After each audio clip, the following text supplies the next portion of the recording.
नमस्कार, बहुत स्वागत है आपका ओंकार न्यूज में। मैं हूं आपके साथ ज्योति यादव। तो बुलेटिन की शुरुआत करेंगे बड़ी खबर के साथ।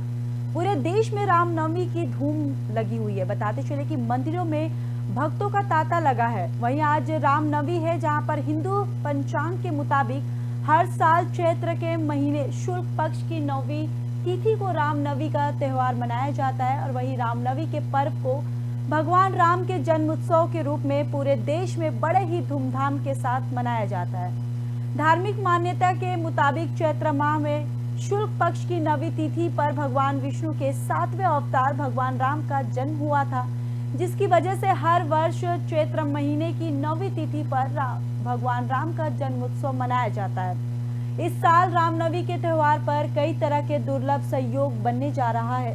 ज्योतिष शास्त्र की गणना के मुताबिक रामनवमी के दिन गुरु पुष्प योग, अमृत सिद्ध योग, रवि योग और स्वार्थ सिद्ध योग जैसे 4 प्रमुख शुभ संयोग बन रहा है। बताते चले कि रामनवमी के मुताबिक हर सुबह से ही भक्तों का जमावड़ा मंदिर के बाहर देखने को मिला। वहीं भारत के अलग अलग शहरों से खूबसूरत तस्वीरें देखने को मिली, जहां भक्त मां दुर्गा की पूजा करते हुए दिखाई दे सकते हैं। तो आज पूरे देश में रामनवमी बड़े ही धूमधाम से मनाया जा रहा है, जहां पर बताते चले कि हिंदू पंचांग के मुताबिक हर साल चैत्र महीने के शुक्ल पक्ष की 9वीं तिथि को रामनवमी का त्योहार मनाया जाता है। साथ ही रामनवमी के पर्व को भगवान राम के जन्मोत्सव के रूप में पूरे देश में बड़ी ही धूमधाम के साथ मनाया जाता है। धार्मिक मान्यता के मुताबिक चैत्र माह के शुक्ल पक्ष की 9वीं तिथि पर भगवान विष्णु के 7वें अवतार भगवान राम का जन्म हुआ था, जिसकी वजह से हर साल चैत्र माह की 9वीं तिथि पर भगवान राम का जन्म उत्सव मनाया जाता है। इस साल रामनवमी के त्योहार पर कई तरह के दुर्लभ संयोग बनने जा रहे थे। ज्योतिष शास्त्र के गणना के मुताबिक रामनवमी के दिन गुरु पुष्प योग, अमृत सिद्ध योग और रवि योग और स्वार्थ सिद्ध योग जैसे 4 प्रमुख शुभ संयोग बन रहा था। बताते चले कि रामनवमी के अवसर पर सुबह से ही भक्तों का जमावड़ा मंदिर के बाहर देखने को मिला है। भगवान के अलग अलग शहरों से भी बताते चले कि भारत के अलग अलग शहरों से खूबसूरत तस्वीरें देखने को मिल रही हैं, जहां भक्त मां दुर्गा की पूजा करते हुए दिखाई दे सकते हैं।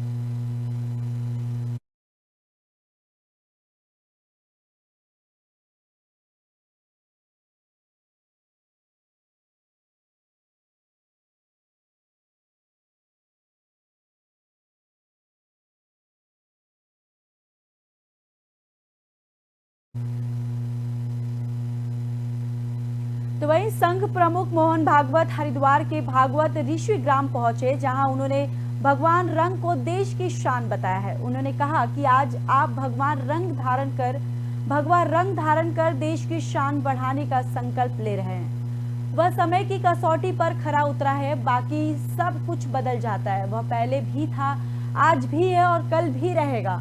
हमें अपने कैरेक्टर से लोगों को सनातन समझना होगा और इसके लिए सनातन को किसी से सर्टिफिकेट की जरूरत नहीं है। उन्होंने पतंजलि योग पीठ में संन्यास दीक्षा महोत्सव में संबोधित किया। इस दौरान मंच पर साथ बाबा रामदेव और आचार्य बालकृष्ण भी मौजूद थे। बाबा रामदेव आज रामनवमी पर वीआईपी घाट पर 100 युवाओं को संन्यास की दीक्षा देंगे। स्वामी रामदेव ने कहा कि भारत का एजुकेशन सिस्टम का महर्षि दयानंद, स्वामी विवेकानंद, महात्मा गांधी और सभी क्रांतिकारियों का सपना आजादी के 75 साल बाद पतंजलि पूरा कर रहा है। देश स्वतंत्र हो गया है, लेकिन एजुकेशन और हेल्थ सिस्टम अपना नहीं है। गुलामी की रस्मों और निशानियों को मिटाना है, यह कार्य सन्यासी की ही कर सकता है। तो भगवान को देश की शान बताया है आरएसएस प्रमुख ने। बताते चले कि हरिद्वार पहुंचे थे वो, जहां पर उनका स्वागत किया गया। उन्होंने कहा कि आज आप भगवा रंग धारण कर देश की शान बढ़ाने का संकल्प ले रहे हैं और वह समय की कसौटी पर खरा उतरा है। बाकी सब कुछ बदल जाता है। वो पहले भी था और आज भी है और कल भी रहेगा। हमें अपने कैरेक्टर से लोगों को सनातन समझना होगा और इसके लिए सनातन को किसी से सर्टिफिकेट की जरूरत नहीं है। उन्होंने पतंजलि योग पीठ में संन्यास दीक्षा महोत्सव को संबोधित किया था। इस दौरान मंच पर साथ बाबा रामदेव और आचार्य बालकृष्ण भी मौजूद थे। बाबा रामदेव आज रामनवमी पर वीआईपी घाट पर 100 युवाओं को संन्यास की दीक्षा देंगे। स्वामी रामदेव ने कहा कि भारत का एजुकेशन सिस्टम का महर्षि दयानंद, स्वामी विवेकानंद, महात्मा गांधी और सभी क्रांतिकारियों का सपना है। आजादी के 75 साल बाद भी पतंजलि पूरा कर रहा है इस सपने को। देश स्वतंत्र हो गया है, लेकिन एजुकेशन और हेल्थ सिस्टम स्वतंत्र नहीं हुए हैं, ऐसा उनका कहना है। वही गुलामी की रस्मों और निशानियों को मिटाना है, यह कार्य सन्यासी ही कर सकता है।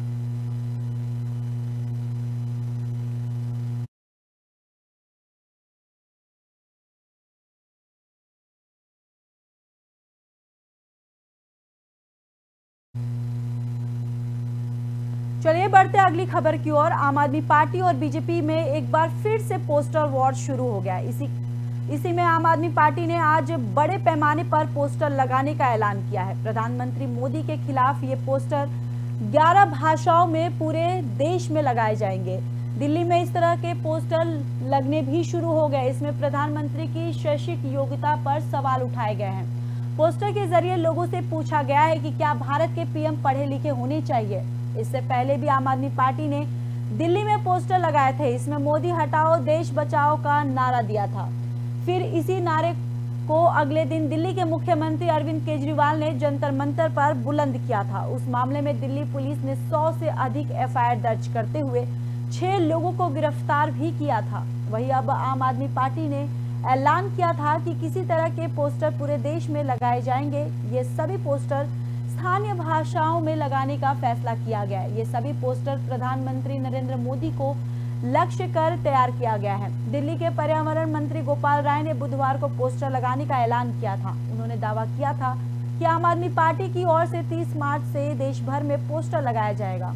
वहीं मीडिया से बात करते हुए उन्होंने कहा कि ये पोस्टर 11 भाषाओं में छापकर पार्टी की सभी राज्य इकाइयों को भेज दिया जाएगा और सभी राज्यों की स्थानीय भाषाओं में ये पोस्टर भी लगाए जाएंगे। तो वापस आपने प्रधानमंत्री को निशाना साधते हुए पोस्टर लगाया है, जिसको लेकर फिर से एक बार बीजेपी और आप में तनातनी हो गई है। आपको बता दें कि पूरे देश में ये पोस्टर लगाए जाएंगे। वही बताते चले कि एक बार फिर से ये पोस्टर वॉर शुरू हो गया है। इसी क्रम में आज आम आदमी पार्टी ने बड़े पैमाने पर पोस्टर लगाने का ऐलान किया। प्रधानमंत्री मोदी के खिलाफ ये पोस्टर 11 भाषाओं में पूरे देश में लगाए जाएंगे। दिल्ली में इस तरह के पोस्टर लगने भी शुरू हो गए हैं। इसमें प्रधानमंत्री की शैक्षिक योग्यता पर सवाल उठाए गए हैं। पोस्टर के जरिए लोगों से पूछा गया कि क्या भारत के पीएम पढ़े लिखे होने चाहिए। इससे पहले भी आम आदमी पार्टी ने दिल्ली के पोस्टर लगाए थे और इसमें मोदी हटाओ देश बचाओ का नारा दिया था। फिर इसी नारे को अगले दिन दिल्ली के मुख्यमंत्री अरविंद केजरीवाल ने जंतर मंतर पर बुलंद किया था। उस मामले में दिल्ली पुलिस ने 100 लोगों के ऊपर एफआईआर दर्ज करते हुए 6 लोगों को इस पूरे मामले में गिरफ्तार किया था। वहीं अब आम आदमी पार्टी ने ऐलान किया था कि इसी तरह के पोस्टर पूरे देश में लगाए जाएंगे और ये सभी पोस्टर स्थानीय भाषाओं में लगाने का फैसला किया गया है। ये सभी पोस्टर प्रधानमंत्री नरेंद्र मोदी को लक्ष्य कर तैयार किया गया है। दिल्ली के पर्यावरण मंत्री गोपाल राय ने बुधवार को पोस्टर लगाने का ऐलान किया था। उन्होंने दावा किया था कि आम आदमी पार्टी की ओर से 30 मार्च को पूरे देश भर में पोस्टर लगाए जाएंगे। मीडिया से बात करते हुए उन्होंने ये भी कहा कि ये पोस्टर 11 भाषाओं में छापकर पार्टी की सभी राज्य इकाइयों को भेज दिया गया है और सभी राज्यों की स्थानीय भाषाओं में ये पोस्टर लगाए जाएंगे।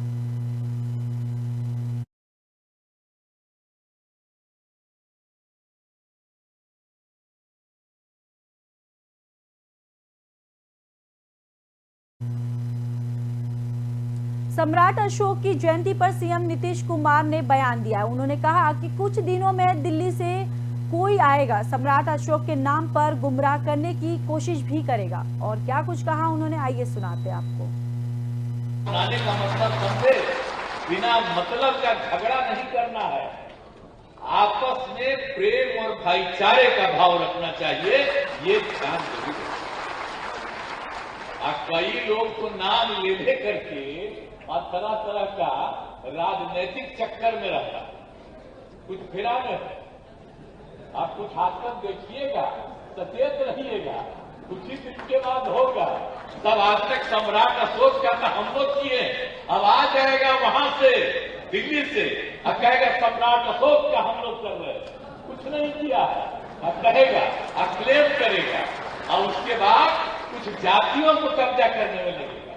तो इस सब चक्कर से बचिएगा, उसको जहां मन करे वहां जाए, हमको क्या करना। संभाजी नगर के किराड़ापुर इलाके में 2 गुटों में मारपीट हो गई। इसके बाद पथराव की खबर भी सामने आई है। आपको बताते चले कि मिली जानकारी के मुताबिक कुछ निजी और पुलिस वाहनों में आग लगा दी गई है और पुलिस ने लोगों को तितर बितर करने के लिए बल प्रयोग किया। अब स्थिति शांतिपूर्ण है और छत्रपति संभाजी नगर के सीपी निखिल गुप्ता ने बताया कि बदमाशों के खिलाफ सख्त कार्रवाई की जाएगी और इस मामले को लेकर सांसद इम्तियाज अली जलील की भी प्रतिक्रिया सामने आई है। उन्होंने कहा, नशा करने वाले लड़कों ने आतंक मचाया है। पुलिस घटनास्थल पर देरी से पहुंची, कोई सीनियर अधिकारी नहीं था। इसकी डिटेल जांच होनी चाहिए। यह घटना निंदनीय है। मैं लोगों से अपील करना चाहता हूं कि शांति बनाए रखें। पुलिस कमिश्नर निखिल गुप्ता ने कहा कि रात 12:30 बजे की यह घटना है। कुछ लड़कों ने इस घटना को अंजाम दिया है। मैं अपील करता हूं कि शांति से रहें और दंगाई पर कार्रवाई होगी। पुलिस अपना काम कर रही है। पूरा मामला क्या है ये आपको बता दें कि रामनवमी के अवसर पर शहर के अलग अलग स्थानों पर अलग अलग कार्यक्रमों का आयोजन किया गया था। शहर की मिली जुली आबादी वाली बस्ती किराड़पुर स्थित राम मंदिर में भी तैयारियां चल रही थी। रात करीब 12 बजे युवकों की टोली मंदिर की ओर जा रही थी। यहीं से तनाव की पहली चिंगारी भड़की। प्रारंभिक जानकारी के मुताबिक ये कुछ मोटरसाइकिल पर जा रहे थे और नारेबाजी कर रहे थे। तभी उन्होंने युवकों को टक्कर मार दी और उनके बीच कहासुनी शुरू हो गई है। बाद में विवाद पूरा बढ़ गया तो 2 गुटों में मारपीट हुई है, जिसके बाद विवाद काफी बढ़ गया है। और इसी पर आपको बताते चले कि पुलिस ने लोगों को तितर बितर करने के लिए बल प्रयोग किया और अब स्थिति शांतिपूर्ण है। और वही छत्रपति संभाजी नगर के सीपी निखिल गुप्ता ने बताया कि बदमाशों के खिलाफ सख्त कार्रवाई की जाएगी और इस मामले को लेकर सांसद इम्तियाज जलील की भी प्रतिक्रिया सामने आई है। उन्होंने कहा, नशा करने वाले लड़कों ने आतंक मचाया है। पुलिस घटनास्थल पर देरी से पहुंची और कोई सीनियर अधिकारी नहीं था। इसकी डिटेल जांच होनी चाहिए। यह घटना निंदनीय है। मैं लोगों से अपील करना चाहता हूं कि शांति बनाए रखें। पुलिस कमिश्नर निखिल गुप्ता ने यह भी कहा कि 12:30 बजे की यह घटना है। कुछ लड़कों ने इस घटना को अंजाम दिया है। मैं अपील करता हूं उनसे कि शांति रहे और दंगाई पर कार्रवाई होगी। पुलिस अपना काम कर रही है। पूरा मामला क्या है और ये आपको बता दें कि रामनवमी के अवसर पर शहर के अलग अलग जगहों पर अलग अलग कार्यक्रमों का आयोजन किया जा रहा था और शहर की मिली जुली आबादी वाली बस्ती किराड़पुर के राम मंदिर में भी तैयारियां चल रही थी। रात करीब 12 बजे युवकों की टोली मंदिर की ओर जा रही थी। यहीं से तनाव की पहली चिंगारी भड़की। जानकारी के मुताबिक कुछ युवक मोटरसाइकिल पर जा रहे थे और नारेबाजी कर रहे थे। तभी उन्होंने युवकों को टक्कर मार दी और उन्हें बीच कहासुनी हो गई। बाद में ये विवाद पूरा बढ़ गया।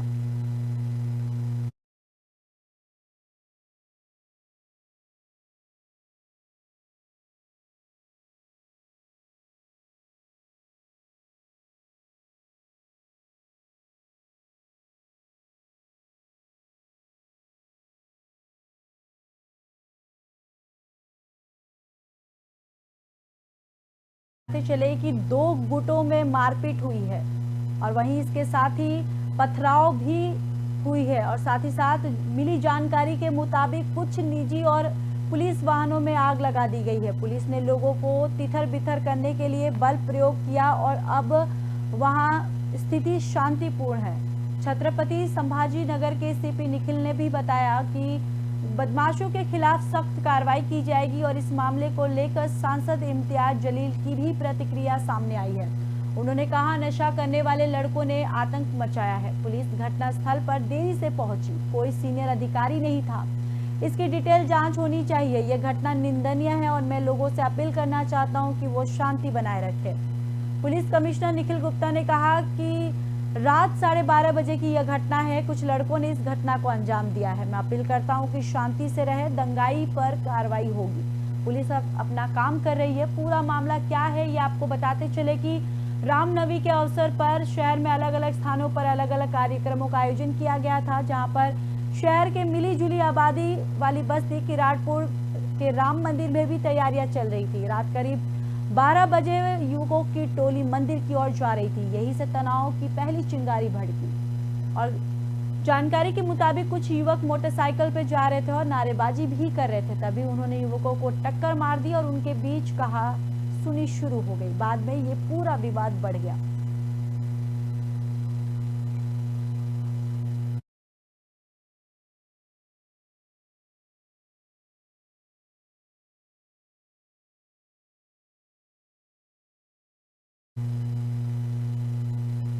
तो वहीं कश्मीर आतंकवाद सहित अन्य मसलों को लेकर भारत पाकिस्तान का रिश्ता लंबे समय से बुरे दौर से गुजर रहा है। इस बीच आज भारत में पाकिस्तान के अधिकारी ट्विटर अकाउंट को बैन कर दिया है।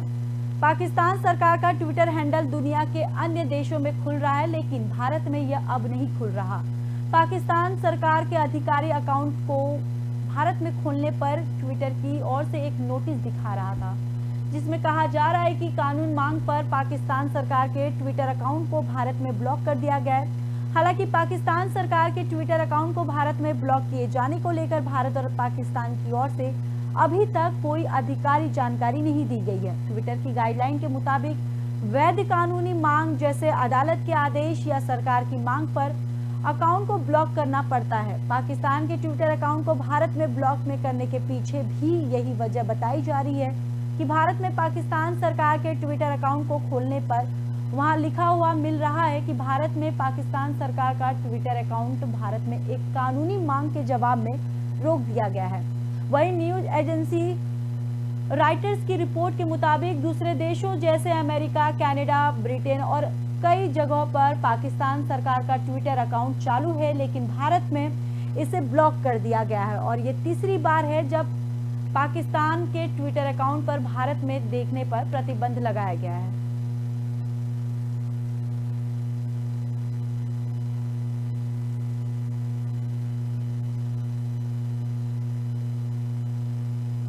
तो आपको बताते चले कि भारत में पाकिस्तान का ट्विटर अकाउंट बंद कर दिया गया है। पाकिस्तान और भारत का रिश्ता लंबे समय से बुरे दौर से गुजर रहा है। इस बीच आज भारत में पाकिस्तान सरकार के अधिकारी ट्विटर अकाउंट को बैन कर दिया गया है। पाकिस्तान सरकार का ट्विटर हैंडल दुनिया के अन्य देशों में खुल रहा है, लेकिन भारत में यह अब नहीं खुल रहा।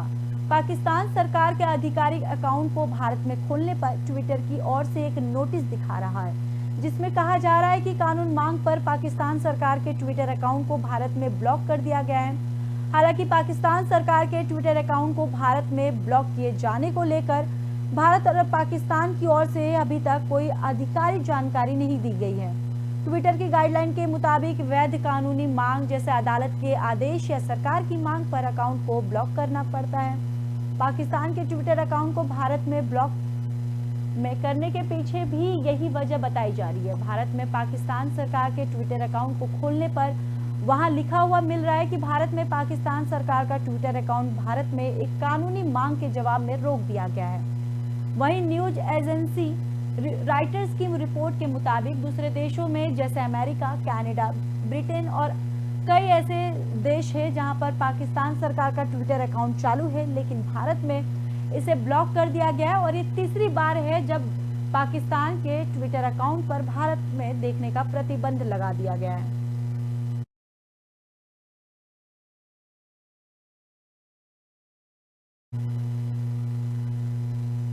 फिलहाल खबरों में इतना ही। बाकी खबरों के लिए देखते रहिए ओंकार न्यूज।